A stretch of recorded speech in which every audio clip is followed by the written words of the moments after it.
طيب النهارده كل ده الاسهل ايه؟ ايه الاسهل؟ الاسهل ان انا العب في اسماعيليه ساعه زمن من بورسعيد للاسماعيليه، العب في القناه مثلا، العب في النادي الاسماعيلي مثلا، ولا ده اسهل عليك وعلى الفرقه اللي هتلاعبها، ده مش عليك انت لوحدك. ده مش اسهل ليا أنا. ده اللي هيلاعبك كمان. لا ولا اللي هيلاعبني، ده اسهل للامن صحيح، اسهل للامن العام. تامين الفريق ساعه زمن. أيوة صح. من بلد لبلد، طريق واحد. مش عايز تمشي على الطريق، في طريق تاني. انت لما الدولة عامله طريق تاني محدش يعرفه، اللي هو طريق المرشدين، طريق هيئة قناة السويس اللي هو على الكنال. الطريق ده مفتوح. تطلع منه من بورسعيد للإسماعيلية في نص ساعة، وكل شرطة عسكرية. حلو قوي.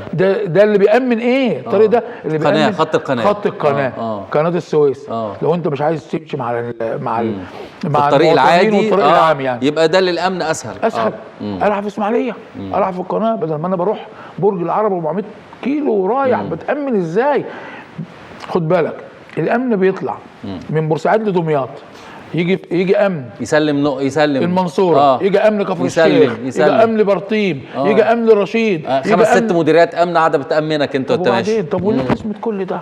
ما هي راحه للدوله وراحه للفرقه وراحه لينا. ناقشتوا ده يعني؟ قعدتوا هل هي مناشداتكم بس على الاعلام، ولا في جلسات قعدتوا مع جهات امنيه، جهات اداريه؟ احنا رسميا جوابات رسميه. انا عارف انكم بعتوا جوابات. طب احنا طلعنا مأموريه رسميه المستشار القانوني الى وزارة الداخلية بجوابات رسمية واتسلمت.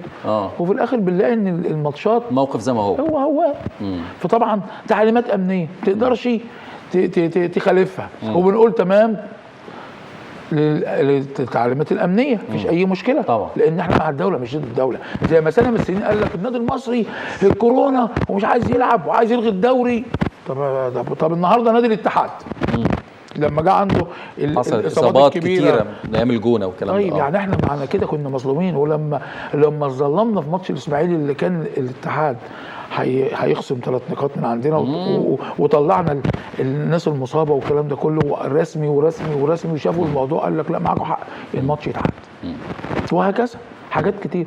فالفرقه الوحيده المظلومه النادي المصري. سيبك ان اي فرقه تانية بقى بتيجي تلعبك وانت تكسبها، يقول لك يا ما انت بتلعب على ملعب واحد. لا ده مش ميزه. انا الكلفه حتى اللي انا بدفعها والوقت كل ده مغير. طيب